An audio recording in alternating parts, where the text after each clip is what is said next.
There are some places in Texas I advise you to go to. San Antonio, Austin, Poteet, Dallas, Lavernia. Just to name a few if you want to experience the real Texas in a breathtaking way. And then there's Kosciusko, Texas. A place that I would never bring up in normal conversation. It's a place you shouldn't go to. It's a place you should drive far away from when nighttime falls. It's a place where your car stops and stalls and you feel sweat beating down your neck as you try to jiggle the keys in fear. Don't go to Kosciusko. Ever. Pull up Google Maps and try to find the town. Here's a hint. You won't. You'll go immediately to a marker labeled Kosciusko Meat Market, but no indicator that there's a town anywhere. There's no street name called Kosciusko Street or Avenue. Just Kosciusko Meat Market. It's really more or less an abandoned town. Only about 10 people reside there, and country separates them all in between. There's a meat market, like I said, and an old dance hall that people used to go to back in the 1970s. There used to be a school which resided there, but they merged with Poth ISD way back in the 1970s. Even the history of Kosciusko is lackluster. A simple Polish town that was established as a rural trading point for settlers as they headed to San Antonio. No battles were fought there. No historical significance. Except, technically, one.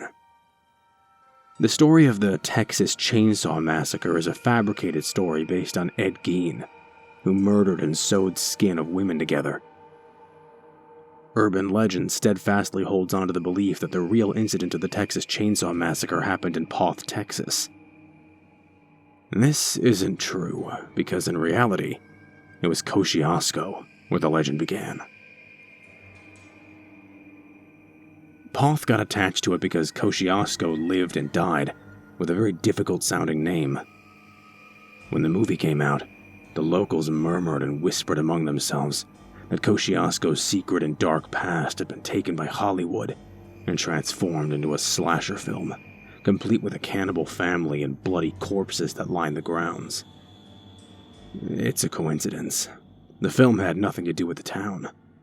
But have you ever seen something that was so eerily coincidental and similar that you couldn't help but feel a connection?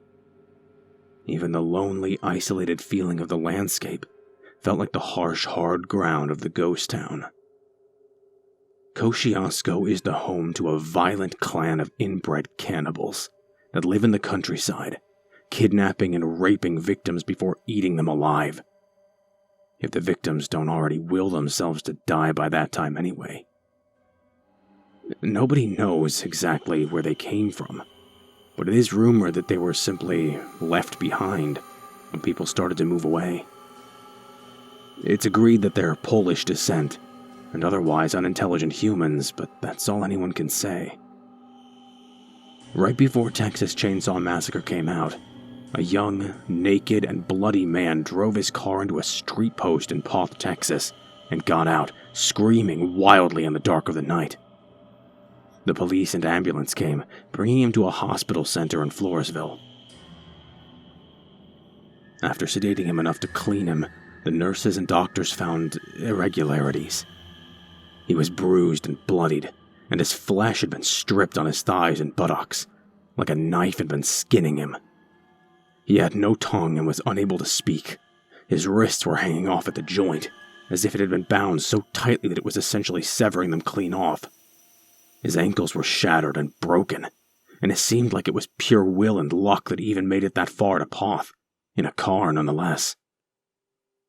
The police detectives gave him a pen and paper, and asked him what happened. The only thing he wrote was Kosciusko, and died a day later from injuries and infections. His body was studied by the medical examiner of San Antonio, who took interest in the case, and the medical examiner promptly remarked that this would be his last autopsy, as this was the worst he'd seen. Shortly after he signed the papers, the medical examiner resigned and moved out of Texas. The medical examiner reported that the young man had been held captive for a week or so, bound by something tight, like rope or chains.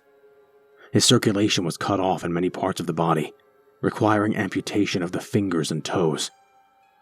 There were several infections raging in his body that would have eventually, but by some miracle had not, killed him. He was also tested positive for tetanus, and fragments of rusty metal were found in his bloodstream.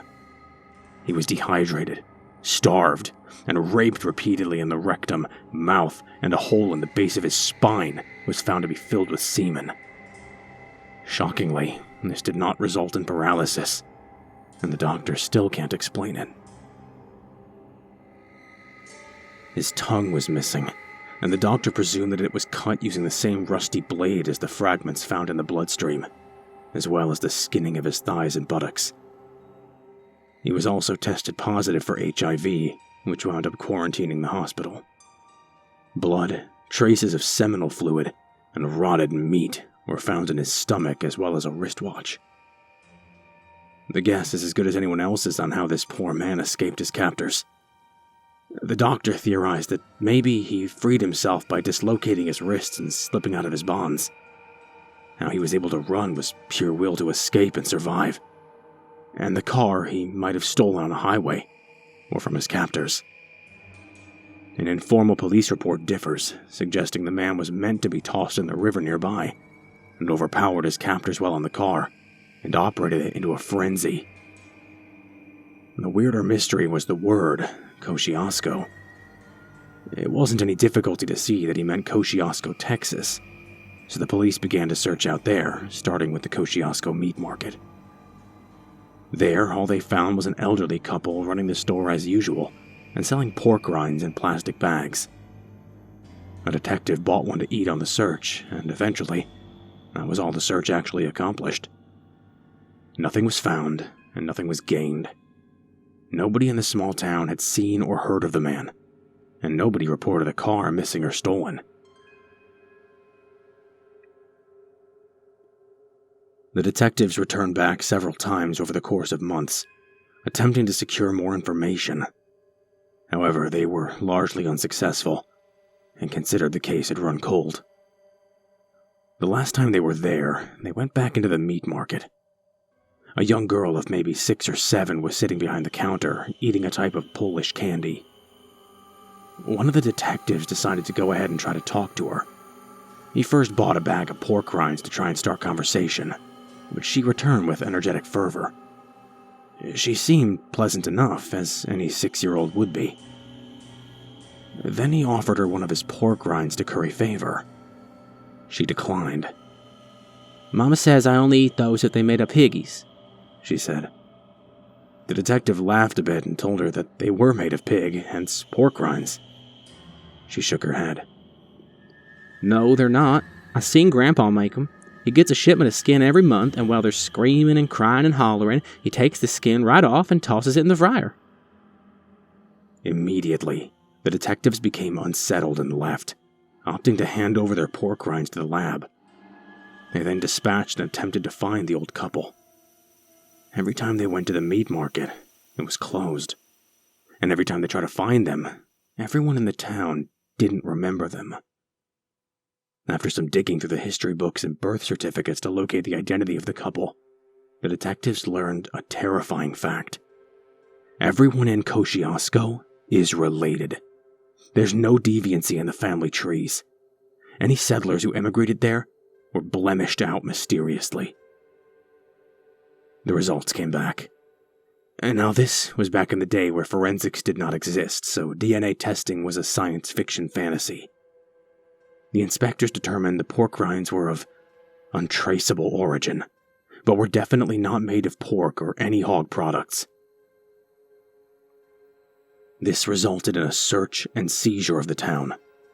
The town of Poth dispatched and requested help of several other towns to seize all the people of Kosciusko. People were arrested, and kids were transferred to Poth where they could not be in their family's possession. Violence and fights broke out. Homes were destroyed and torn apart in savage police searches.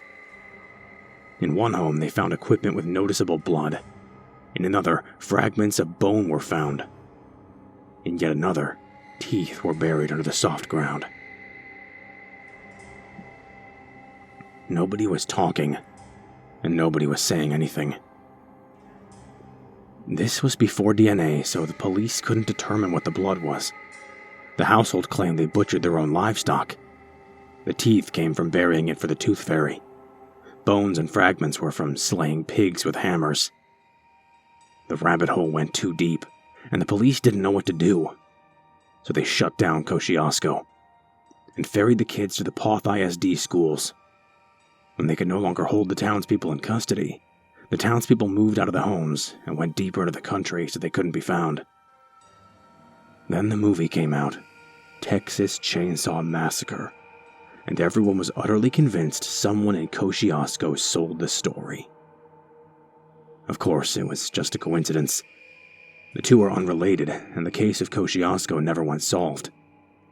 By that time, everyone knew to stay away from Kosciusko, and the kids who were shipped to the Poth schools were bullied so hard that eventually they too left for the isolated countryside.